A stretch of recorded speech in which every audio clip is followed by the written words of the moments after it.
எங்கள் வீட்டு பையன் இந்த தப்பெல்லாம் பண்ணவே மாட்டான், பண்ணியிருக்கவே மாட்டான்.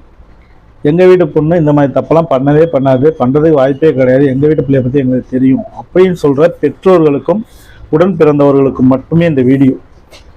இன்னைக்கு இங்கே நடக்கிற தவறுக்கு முழு பொறுப்பு நம்ம தான். இப்போ ரீசெண்ட்லியாக ஒரு மேட்ரு பார்த்துருப்பீங்கன்னு நினைக்கிறேன். அதை திருப்பி நான் உங்களுக்கு ஒரு தெளிவாக சொல்கிறேன். திருவள்ளூர் மாவட்டத்தில் சொந்தமாக தொழில் தொடங்க மது போதையில் பணம் கேட்டு தொந்தரவு செய்ததால் ஆத்திரத்தில் மகனை பெட்ரோல் ஊற்றி எரித்த தாய். வேற யாரும் பண்ணல, பெத்த மகன் பண்ண வேலை. எந்த அளவுக்கு ஒரு பெண்மணி டார்ச்சர் அனுபவிச்சிருந்தா தன்னுடைய மகனை உயிரோட எரிக்கிறதுக்கு முற்பட்டிருப்பாங்கன்றதை யோசிச்சுக்கோங்க. கரூர்ல நடந்த ஒரு விஷயம். தரங்கம்பாடி அருகே 10ஆம் வகுப்பு மாணவியை நண்பர்களுடன் சேர்ந்து கூட்டு பாலியல் துன்புறுத்தல் செய்து கழுத்தை அறுத்த 12ஆம் வகுப்பு மாணவன். இதெல்லாம் வேற எங்கேயோ வேற எந்த நாட்டிலையோ நடக்குதுன்னு நினைச்சுக்கிட்டு இருக்கீங்க. எல்லாம் பக்கத்து ஊரு, பக்கத்து ஏரியா. அந்த செய்தி நடந்த இடத்துல பக்கத்து வீட்டில் இருக்கவங்களுடைய மனநிலையை நினைச்சு பாருங்க. ஐயோ, அந்த பிள்ளைய போய் இப்படி பண்ணியிருக்கானே, நம்ம வீட்லயே ஒரு பொம்பளை பிள்ளை இருக்கே, எப்படி இருக்கும்? என் பிள்ளை இந்த தப்பு பண்ணவே மாட்டான், என் பொண்ணு இந்த தப்பே பண்ணியிருக்காதுன்னு சொல்ற 2 குடும்பத்திலையுமே ஒவ்வொரு விஷயத்துல இந்த மாதிரி இன்வால்வ்டு இருக்கும். என்னைக்கு ஒரு ஆணோ பெண்ணோ தன்னுடைய பிள்ளைகளை நல்ல ஒழுக்கமா வளர்க்க தவறி விட்டு அவங்க தவறு செய்யும் பொழுது அந்த தவறை ஏத்துக்காம என் பிள்ளை இதை பண்ணியிருக்காதுன்னு அடிச்சு நிக்கிறான் பாருங்க, அன்னைக்கு தான் அவன் தவறை மேற்கொண்டு தைரியமா செய்ய ஆரம்பிக்கிறான். இந்த தவறு செய்தவங்க ஏற்கனவே ஏதாவது ஒரு பிரச்சனையில சின்ன பிரச்சனையாவது மாட்டியிருப்பாங்க. ஆனா பெத்தவங்க என்ன பண்றது, நம்ம பிள்ளையாச்சே அப்படின்னு சொல்லி காப்பாத்த அது எங்க நிக்குது? கொலை விஷயத்துல நிக்குது. பாலியல் துன்புறுத்தல் கொலையில நிக்குது. இல்ல அப்படின்னா பேரண்ட்ஸுக்கு தெரியாம இவ்வளவு நடக்கிறதுக்கு வாய்ப்பே கிடையாது. பேரண்ட்ஸுக்கு எல்லாமே தெரியும். தன்னுடைய பிள்ளை எப்படி, தன்னுடைய பொண்ணு எப்படி, தன்னுடைய கணவர் எப்படி, எல்லாமே தெரியும். ஆனாலும் நம்ம குடும்பமே அப்படின்ற ஒரு காரணத்துக்காண்டி நிறைய பேர் நிறைய விஷயங்களை மறைக்கிறது, கண்டிக்க தவறுறது, அவங்க பாதையில விடுறது. இதுதான். ஏற்கனவே ஒருத்தவங்க என்ன கேட்டிருந்தாங்க. என்ன கேட்டிருந்தாங்கன்னா, கூல் லிப் அதை பத்தி கேட்டிருந்தாங்க. இந்த கூல் லிப்பை பத்தி எத்தனை பேர் என்னென்ன விஷயம் தெரிஞ்சு வச்சிருப்பீங்கன்னு பார்ப்போம். உங்களில் எத்தனை பேருக்கு அந்த கூல் லிப்னா என்னன்னு தெரியும்? ஒரு சரக்கு அடிக்கிறவங்களுடைய போதையோட நேரம் பார்த்தீங்கன்னா ஒரு மணி நேரம் 1.5 மணி நேரம். ஃபுல் சரக்கு அடிச்சுனாங்கன்னா ஒரு 2 மணி நேரம் கூட நீங்கள் கணக்கு பண்ணிக்கோங்க. இந்த 2 மணி நேரத்துக்கு அப்புறம் அவன் கொஞ்சம் கொஞ்சமாக தெளிஞ்சு நார்மலாக வந்துடுவான், மறுபடியும் அவன் மது அடிக்காத வரைக்கும். அதே மாதிரி தான் அந்த போதையிலேருந்து 2 மணி நேரத்தில் வெளியே வரான் பார்த்தீங்களா, அதுக்கப்புறம் அவனுடைய வேலையை பார்க்க ஆரம்பிச்சிட்டானா அடுத்து எப்போ போதை ஏற்றுறானோ அப்போ தான் அவன் போதை ஆவான். அது வரைக்கும் அந்த இடப்பட்ட நேரத்தில் அவன் ஃப்ரீயாக இருப்பான். ஆனால் அந்த கூல் லிப் அப்படி கிடையாது. கூல் லிப்ன்றது ஒரு சின்னூண்டு பேக்கெட் மாதிரி தான் இருக்கும். அது அவன் வச்சிருக்கான் அப்படின்றத நீங்கள் பார்க்கறதுக்கு 2 ஆப்ஷன் தான். ஒன்று, எல்லாரும் ஒரு உலகத்தில் அவன் மட்டும் ஒரு உலகத்தில் இருப்பான், அப்படியே இருப்பான். என் கண்ணெல்லாம் பாதி கண்ணாக தான் இருக்கும், அந்த சொருகல்லையே தெரியுமா. இன்னொன்று, இந்த இடம் வீக்கமாக இருக்கும். இன்னும் ஒரு சிலர் என்ன பண்ணுவாங்கன்னா, இதை இழுத்து இந்த இடத்துல வைப்பாங்க, இல்லைன்னா நாக்கு கடியில் வச்சுக்குவாங்க. அதில் இருக்க போதை என்ன பண்ணும் அப்படின்னா, எச்சில் வழியா உள்ளே போய்கிட்டே இருக்கும். இப்போ சரக்கு அடிக்கிறவனுக்கு 2 மணி நேரம் போதைன்னு கூட வச்சுக்கோங்க.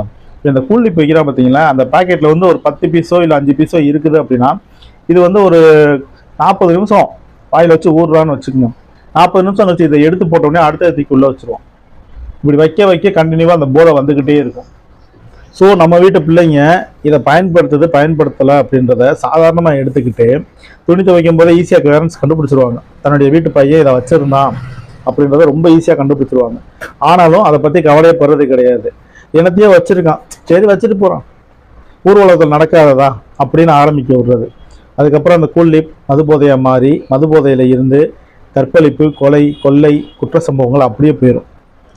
இன்னைக்கு இங்கே நடக்கிற குற்றங்கள் யாருமே வெளியூர்ல இருந்து வெளிநாட்டில் இருந்து ஒரு பஸ்லையோ ஒரு ஏரோப்ளேன்லையோ கொண்டு இறக்கி விட்டு இந்த குற்ற சம்பவங்களை இவங்க தான் செய்யறாங்கன்னு சொல்றதுக்கெல்லாம் வழி கிடையாது.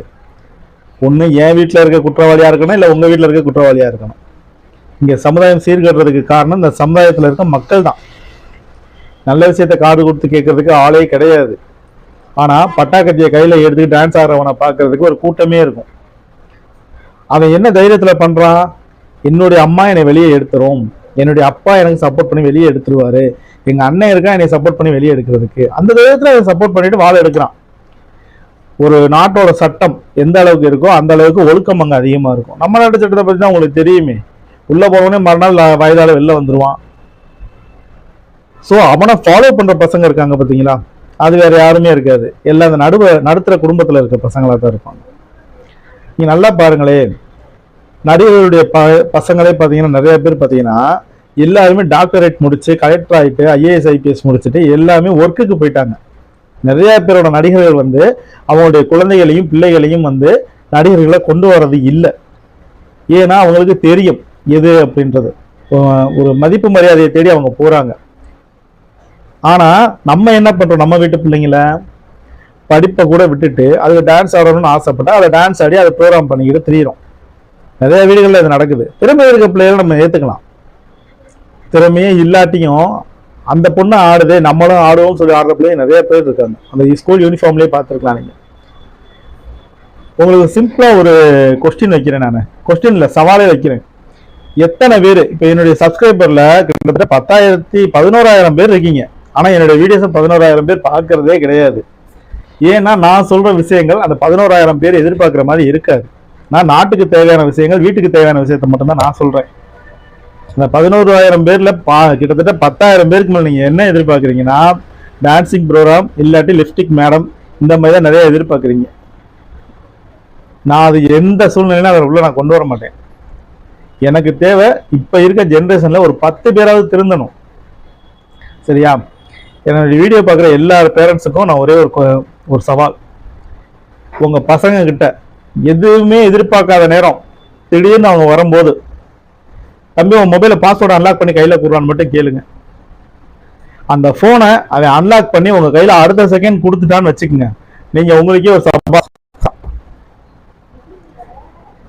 அதே இதை 1/2 மணி நேரம் கழிச்சு அந்த போன் அவன் கையில கொடுக்குறான்னா நீங்க அதிலே தெரிஞ்சுக்கலாம் உங்க பிள்ளையோட வளர்ப்பை. அதுக்கப்புறமா நீங்க என் பிள்ளைய பத்தி எனக்கு தெரியும் நீங்க சொல்றதுக்கு வாய்ப்பே கிடையாது. சப்போஸ் போனை கையில கொடுத்துட்டான், இது எனக்கு தெரிய போகுது அம்மாவுக்கு அப்படின்னு. சப்போஸ் மொபைலை கையில கொடுத்துட்டான் பையன், சந்தோஷப்பட்டுக்கிட்டீங்க. அடுத்து என்ன பண்றது? அதை என்ன நினைச்சு கொடுத்துருப்பான், அம்மாவுக்கு இதை பத்தி என்ன தெரிய போகுது, உள்ள போய் என்னத்தை பார்க்க போறாங்க, அப்பாவுக்கு இதை பத்தி உனக்கு என்ன தெரிய போகுது, உள்ள போய் ஒன்றும் பிரச்சனை இல்லை. ஃபர்ஸ்ட் கேலரிக்குள்ள போங்க, உங்க பையனுடைய சேர்க்கைகளை பாருங்க. ஃபர்ஸ்ட் நண்பர்கள் பட்டியல், பெண் நண்பர்கள் பட்டியல், அவங்களுடைய பொழுதுபோக்கு எல்லாத்தையுமே அந்த கேலரியில பார்க்கலாம். நீங்க எங்கெங்க போயிருக்காங்க, என்னென்னைக்கு எடுத்திருக்காங்கன்றத ஒரு போட்டோவை டச் பண்ணீங்கன்னா அந்த போட்டோல எடுத்த நேரம் எடுத்த இடம் ரெண்டுமே காமிக்கும். இந்த இடத்துக்கு இத்தனை மணிக்கு போயிருக்கேன், இந்த இடத்துல வந்து இந்த போட்டோ இத்தனை மணிக்கு எடுக்கப்பட்டிருக்குன்றத அந்த போட்டோலயே ஃப்ரேம் ஆகும். ஒவ்வொரு போட்டோலையும் அது ஃப்ரேம் ஆகும். ரெண்டாவது, அப்படியே நேரம் என்ன பண்றீங்கன்னா கூகுள் போங்க. கூகுளில் போயிட்டு சர்ச்சிங் லிஸ்ட்டை டச் பண்ணுங்க, என்னென்ன சர்ச் பண்ணியிருக்காங்கன்னு காமிக்கும். சப்போஸ் அதில் காமிக்கல அப்படின்னா குரோம்குள்ளே போங்க. குரோம்குள்ள உள்ள போயிட்டு மேலே மூலையில் பாருங்க, உங்களுக்கு நான் சொல்லியே காமிக்கிறேன். இப்போ என்னுடைய கூகுள் நான் டச் பண்ணிட்டேன், நான் என்னென்ன செக் பண்ணேன்றது இங்கே நிற்கும், பார்த்தீங்கன்னா தெரியும். இப்போ எனக்கு தவறான விஷயங்கள் தேவையில்லை, ஸோ இதோட லிஸ்ட்டை வந்து நான் டெலீட் பண்ணலை. இது எல்லாமே ஓப்பனில் தான் இருக்கும். நான் என்னென்ன செக் பண்ணியிருக்கேன்ற லிஸ்ட்டு ஓப்பனில் தான் இருக்கும். ஒன்று, சப்போஸ் இதில் நீங்கள் பார்த்துட்டீங்க, இதில் ஒன்றும் அந்த அளவுக்கு தெரியல அப்படின்னா அப்படியே வெளியே வந்துருங்க. வெளியே வந்ததுக்கப்புறம் அப்படியே குரோம்குள்ளே போங்க. குரோம்ன்றது இதுதான், நிறைய பேர் குரோம்னா தெரியாமல் இருக்கலாம், இதுதான் குரோமு. இந்த குரோமை டச் பண்ணீங்கன்னு வச்சுக்கோங்க, இங்கே மேலே வந்து ஒரு 3 புள்ளி இருக்கும், பார்த்துருக்கீங்களா? குரோமில் மேலே வந்து ஒரு 3 புள்ளி இருக்கும். அந்த 3 புள்ளியை டச் பண்ணுங்க, இதில் நேராக ஓப்பன் ஆகும் இப்படி பேஜஸ். இந்த பேஜஸில் ஹிஸ்ட்ரின்னு இருக்கும். உங்களுக்கு இந்த பிரைட்னஸ் கூட இருக்கலாம் தெரியலன்னு நினைக்கிறேன். இந்த ஹிஸ்ட்ரி இருக்கு பார்த்தீங்களா, ஒரு கடிகாரம் படம் போட்டு இந்த பிளேட்டை டச் பண்ணீங்கன்னா இதில் எத்தனை மணிக்கு என்னென்ன பார்த்துருக்காங்க. இப்போ என்னுடைய குரோம் லிஸ்ட்டில் பார்த்தீங்கன்னா எனக்கு மொபைல் சர்வீஸ் சம்மந்தமானது, அது போக உங்களுக்கு நான் சொல்கிறதுக்காக என்னென்ன பார்த்துருக்கணும் அந்த லிஸ்ட் ஃபுல்லாக இருக்கும். இதில் வேறு எதுவும் இதில் இருக்கிறதுக்கு வேலை இல்லை. ஆனால் இதை டெலிட் பண்ணியிருந்தாலும் நீங்கள் சந்தேகப்படணும். சரியா? உங்கள் பையனுடைய ஃபோனில் இந்த குரோம் லிஸ்ட்டில் இதெல்லாம் டெலிட் ஆகிருந்துச்சுன்னா கூட ஏன் இதெல்லாம் அழிச்சிருக்குன்னு கேட்கணும். ஒன்று, அழிக்காமல் இருந்தான், அம்மாவுக்கு எதுவும் தெரியாது அப்பாவுக்கு எதுவும் தெரியாதுன்னு சொல்லி இதில் விட்டுருந்தான்னு வச்சுக்கோங்க, இதை நீங்கள் இப்படி ஸ்க்ரோல் பண்ணும்போது ஏகப்பட்ட விஷயம் வரும். அந்த ஃபோன் என்னைக்கு வாங்கியிருந்து அதுலேருந்து அழிக்காமல் இருந்தால் அத்தனை இருக்கும். வீடியோ பார்த்தது, ஃபோட்டோ பார்த்தது, சர்ச் பண்ண எல்லா டீட்டெயிலும் இருக்கும். அதை பார்த்துட்டு அதுக்கு அடுத்து என்னுடைய பையன் நல்ல பையன், நேர்மையானவன் அப்படின்ற சர்டிஃபிகேட்டை நீங்கள் அதுக்கப்புறம் கொடுங்க. நீங்கள் அடுத்த ஆள்கிட்ட போய் பள்ளிக்கூடத்தில் வாத்தியாட்டெல்லாம் கேட்க வேணாம், டீச்சர்கிட்ட கேட்க வேணாம், ஹெச்எம் போய் பார்க்க தேவையில்லை, பஸ் டிராவல் பண்ணுற கண்டக்டர் டிரைவர்கிட்ட கேட்க தேவையில்லை, ரோட்டில் வரும்போது ரோட்டில் இருக்கவங்ககிட்ட கேட்க தேவையில்லை. உங்கள் பையனுடைய மொபைல் அது உங்கள் பையனுடைய ஜாதகத்தை சொல்லும். அதுக்கு அடுத்தது பேண்ட் சட்டைலாம் அடிக்கடி மாற்றினால பேண்ட் சட்டையெல்லாம் நீங்கள் செக் பண்ண தேவையில்லை. ஸ்கூல் பேக்கு, உங்கள் பையனுடைய ஸ்கூல் பேக்கை செக் பண்ணி பாருங்கள். ஸ்கூல் பேக்கில் காலேஜ் பேக்கில் என்னென்ன வச்சுருக்காங்க, எது வச்சுருக்காங்கன்னு பாருங்கள். அதுக்கப்புறம் சொல்லுங்கள், நீங்கள் என்னுடைய பையன் வந்து நேர்மையானவன் அப்படின்ற சர்டிஃபிகேட்டை கொடுங்க. பெண் பிள்ளைகளுக்கும் சேர்த்தே தான் நான் சொல்கிறேன். இந்த ஸ்கூல் இப்போ பயன்படுத்துறது ஸ்கூல் பசங்க காலேஜ் பசங்க மட்டும் நீங்கள் நினச்சிக்கிட்டு இருக்காதீங்க, பெண் பிள்ளைகள் அதிகமாக பயன்படுத்துகிறாங்க. எத்தனை குழந்தைங்க எத்தனை பசங்க தன்னுடைய அம்மாவுக்கும் அப்பாவுக்கும் இன்னைக்கு தண்ணி எடுக்கிறதுல உதவி பண்ணி, கடைக்கு போயிட்டு வரதுல உதவி பண்ணி, வீட்டு வேலையில உதவி பண்றாங்கன்னு சொல்லுங்க பார்ப்போம். இந்த மூணுலையும் உதவி பண்ற பிள்ளைகளை கூட நீங்க ஒரு கணக்குல சேர்த்துடலாம். இந்த மூணுலையுமே வராத பிள்ளைங்க தான் இந்த கூல் லீப் பயன்படுத்துறது, கொஞ்சம் மற்ற விஷயங்கள்ல இன்வால்வா இருக்கவங்க. ஏன்னா அவங்களுக்கு குடும்பத்து மேல எந்த ஒரு அக்கறையும் இருக்காது, எந்த ஒரு ஈடுபாடும் இருக்காது. அவங்களுடைய உலகம் வந்து மெய் மறந்த உலகம், அப்படியே ஒரு மார்க்கமாகவே இருப்பாங்க. அவங்க கண்ணை வச்சு ஈஸியாக கண்டுபிடிச்சிடலாம். எப்பயுமே அவங்களால இன்னொருத்தருடைய கண்ணை பார்த்து பேச முடியாது. தவறு செய்கிறவன் எவனா இருந்தாலும் எதிரில் நிற்கிறவங்க கண்ணை பார்த்து பேசவே மாட்டான். ரொம்ப ஈஸியாக கண்டுபிடிச்சிடலாம். நீங்கள் ஒன்று எங்கிட்டாவது பார்ப்பான், இல்லை அங்கிட்டு பார்ப்பான், இல்லை கீழே குடிமா, எங்கே வேணாலும் திரும்பவும், ஆனால் கண்ணை பார்த்து பேச யோசிப்பான். ஏன்னா அந்த கண் காட்டி கொடுத்துரும். நீங்கள் ட்ரை பண்ணி பாருங்க. ஏன்னா இந்த குற்றவாளிகள் உருவாகிறது வேறு எங்குமே இல்லை, ஒவ்வொரு வீட்லையும் உருவாகுறாங்க. அந்த விஷயத்தை நான் உங்களுக்கு புரிய வைக்க ட்ரை பண்ணுறேன். ஆனால் நியூஸ் பார்த்தீங்கன்னா வெறும் 500-600 தான் இருக்குது. நான் இன்னொரு விஷயமும் சொல்கிறேன் உங்களுக்கு. இப்போ சப்போஸ் நான் ஏற்கனவே சொன்ன விஷயம்தான். இப்போ சப்போஸ் நீங்கள் ரீல்ஸோ இல்லை ஒரு யூடியூப் வீடியோஸோ நீங்கள் பார்த்துக்கிட்டு இருக்கீங்கன்னு வச்சுக்கோங்க. ஒரு தவறான விஷயம் உங்கள் கண்ணில் பட்டுருச்சு. இப்போ ஒரு ஃபேஸ்புக் பார்க்குறோம், ஒரு தவறான விஷயம் பட்டுருச்சுன்னே வச்சுக்கோம். அப்படி ஸ்க்ரோல் பண்ணும்போது இப்படி வந்த விஷயத்தினால ஐயோ இந்த விஷயத்தை நம்ம பிள்ளையா பார்க்குது, நம்ம பிள்ளை பார்த்துருமே, இல்லை வேற ஏதாவது ஒரு குழந்தைங்க பார்க்குங்களே, அந்த மாதிரி ஒரு விஷயம் வரும்போது நீங்க பண்ண வேண்டியது, அந்த வீடியோஸ்க்கு மேல ஒரு 3 புள்ளி இருக்கும். அந்த வீடியோவை யார் பப்ளிக் பண்ணாங்களோ அவங்களுடைய பேஜுக்கு நேரம் ஒரு 3 புள்ளி இருக்கும். அதுல போயிட்டு நாட் இன்ட்ரெஸ்டட், கீழே பார்த்தீங்கன்னா ஹைடு போஸ்ட், ரிப்போர்ட் போட்டோ, அது போட்டோவோ வீடியோவோ, ரிப்போர்ட் போட்டோ ரிப்போர்ட் வீடியோ இருக்கும் இந்த மாதிரி. அதுக்கப்புறம் பார்த்தீங்கன்னா பிளாக். இந்த ஆப்ஷன் எல்லாத்துலேயுமே இருக்கும். நீங்க பார்க்குற வீடியோஸ் போட்டோஸ் எல்லாத்துலேயுமே இருக்கும்.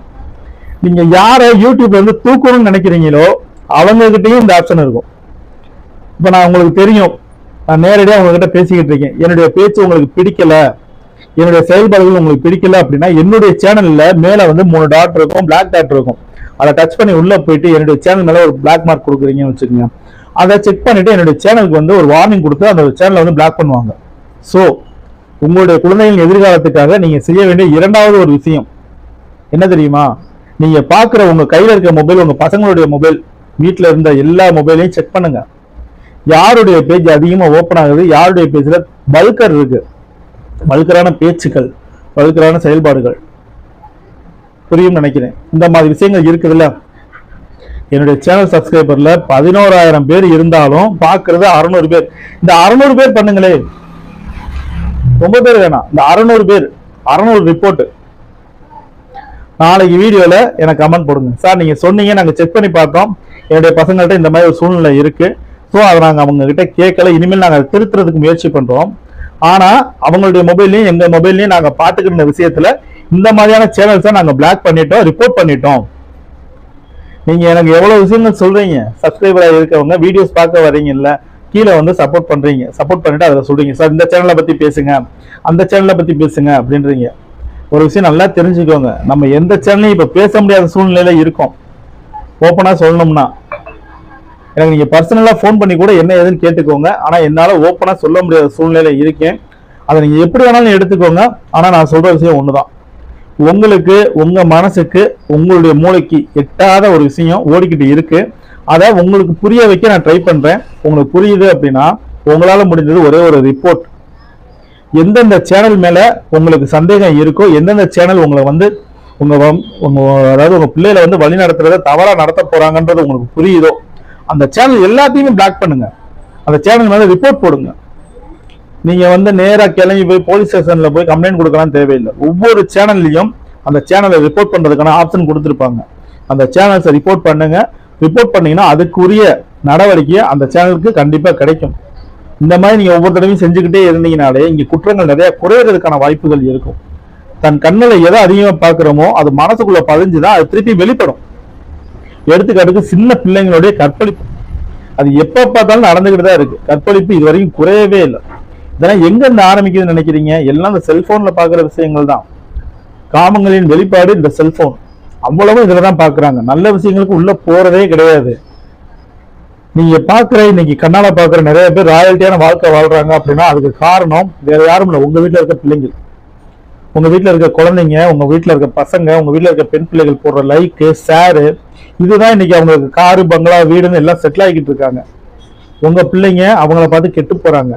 அது உங்களுக்கு புரியுது அப்படின்னா அவங்க பாக்குறத நிப்பாட்ட சொல்லுங்க. அவங்க போற லைக் ஷேரை வந்து நிப்பாட்ட சொல்லுங்க. நீங்க அதுக்குரிய ஒரு பிளாக் ரிப்போர்ட்டை நீங்க ரெடி பண்ணுங்க. ரெடி பண்ணி சென்ட் பண்ணீங்கனாலே போதும். உங்களுக்கு அடுத்து அந்த கண்ணில் அந்த விஷயங்கள் படாது, உங்க பிள்ளைகளுக்கும் போகாது. இதை நீங்க செய்யுங்க. என்னோட 10-15 சப்ஸ்கிரைபரை நான் கேட்கவே இல்லை. அவங்களாம் எதை வேணாலும் பார்த்துட்டு போட்டோம். என்னுடைய சேனல்ஸ் பார்க்குற ஒரு 600 சப்ஸ்கிரைபருக்கு நான் கேட்குறேன், இதை நீங்க செஞ்சுட்டு உங்க சர்க்கிளில் இருக்க உங்களுடைய ஃப்ரெண்ட்ஸ் லிஸ்ட் இருப்பாங்கல்ல அவங்களுக்கு வாட்ஸ்அப்ல ஷேர் பண்ணுங்க இந்த வீடியோஸை. இல்லை வேற விதமாக கூப்பிட்டு கூட சொல்லுங்க. அவங்களுடைய பிள்ளைகளை அவங்க கவனிக்கட்டும். பிள்ளைகளை கவனிச்சிங்கன்னா தான் உங்களுடைய எதிர்காலமும் உங்க பிள்ளைகளுடைய எதிர்காலமும் நல்ல வழியில போகும். இல்லை என் பிள்ளை எப்பயும் போல நல்லபடியா இருப்பான், என் பிள்ளை மேல எந்த தப்பு வராது, என் பிள்ளைய பத்தி எனக்கு தெரியும் மாத்தட்டிக்கிட்டே தெரிஞ்சீங்கன்னா நாளைக்கு இங்க நடந்த மாதிரி 10th பிள்ளைய 12th பையன் ரேப் பண்ண ட்ரை பண்ணியிருக்கான்ற ஒரு விஷயமாட்ட வேற ஒரு விஷயத்துல நம்ம வீட்டு பிள்ளைய வந்து நிக்குங்க. இன்னைக்கு ரொம்ப மோசம். அது உங்களுடைய கையில இருக்கு. அதை மாற்ற கொஞ்சமாவது முயற்சி பண்ணுங்க. மாற்ற முடியாதது எதுவுமே கிடையாது. நம்ம முயற்சி பண்ணுவோம். முடிஞ்ச வரைக்கும் மாற்ற முயற்சி பண்ணுங்க. நன்றி. ஏதாவது தவறு இருந்துச்சுன்னா தாராளமா ஃபோன் பண்ணி திட்டணும்னாலும் திட்டுங்க, தட்டி கொடுக்கணும்னாலும் தட்டி கொடுங்க. நான் எதுவாக இருந்தாலும் ஏற்றுக்க ரெடி.